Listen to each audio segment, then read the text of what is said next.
How's it going, everybody? Welcome back to Black Bar Gaming and welcome back to another Lost Ark video. Now, in this video, we're going to be going over Argos Phase 2. This video has been a long time coming. Sorry about the delay on this one, but I do have to record this from two perspectives, so this does take 2 weeks to actually make if I'm not getting it from someone else. Now, in this video, I'm going to structure it similarly to Phase 1, except for I'm not going to be covering Phase 1 mechanics because he does do a lot of the things he does like he did in Phase 1. So you're going to have to just remember it or go back and watch the video before watching this one.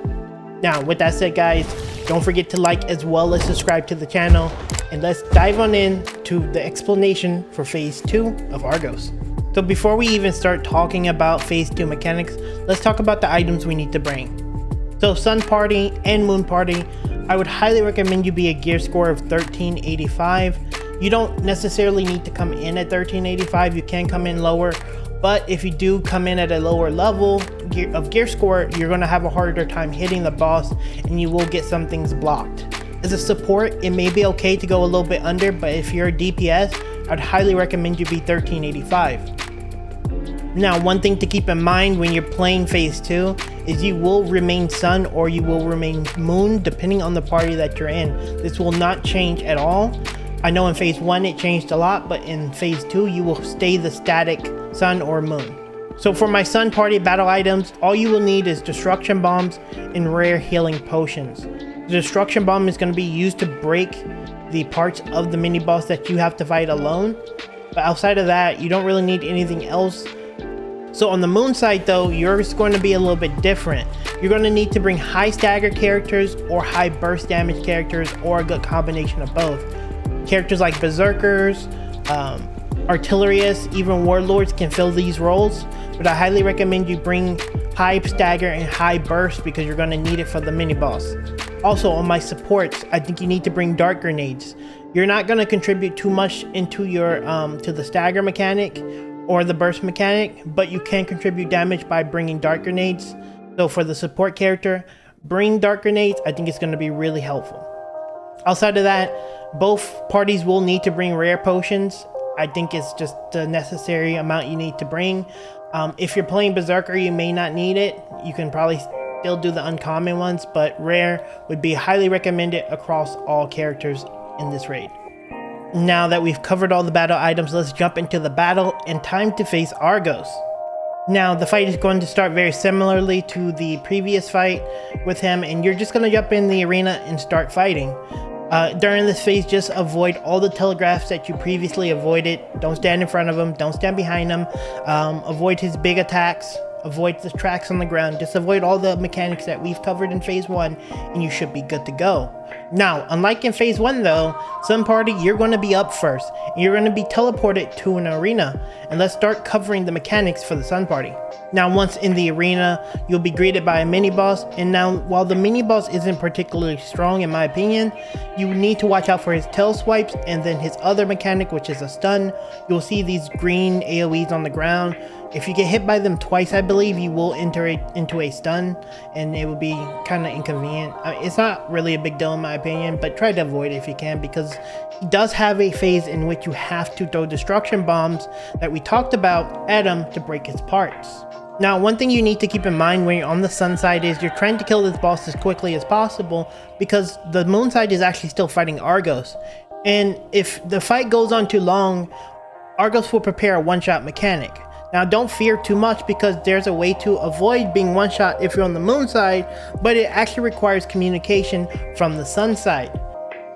Now, for the Moon side, in order for you to tell when the one-shot mechanic is starting, or at least the prep for it, is Argos will shoot lasers, a bunch of laser beams out, and that will thereafter trigger a sundial under him, and that will begin the countdown in which the one-shot mechanic will actually occur.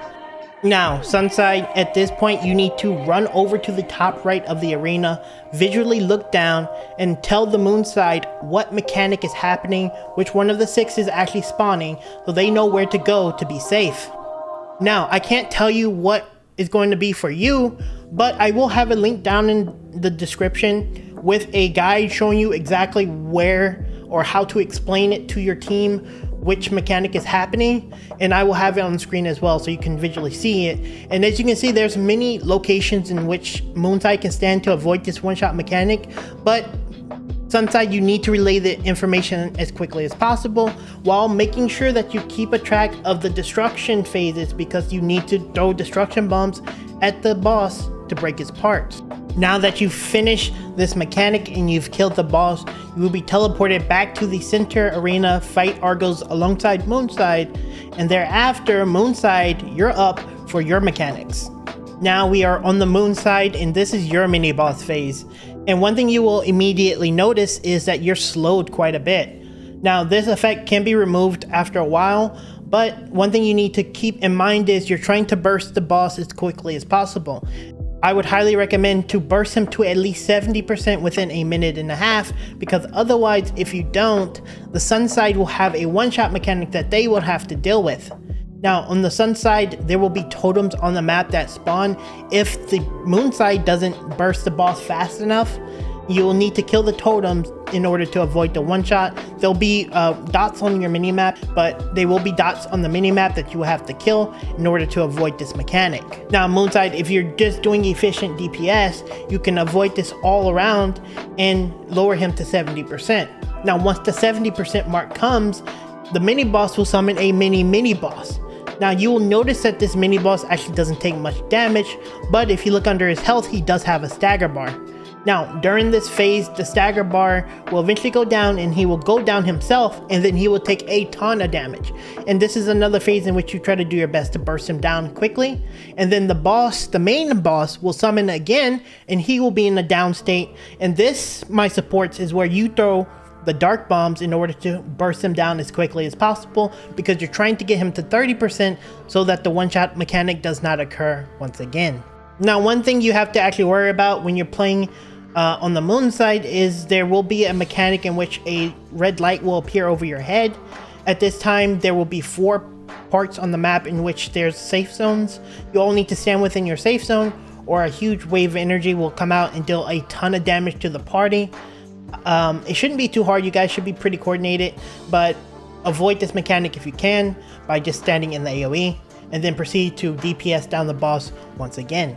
Now once he get to the 30% mark, you will summon the mini boss once again. You need to stagger him a second time, kill him, and then the mini boss will come down again, kill him, and then you will be done with your phase and be teleported back to the main arena.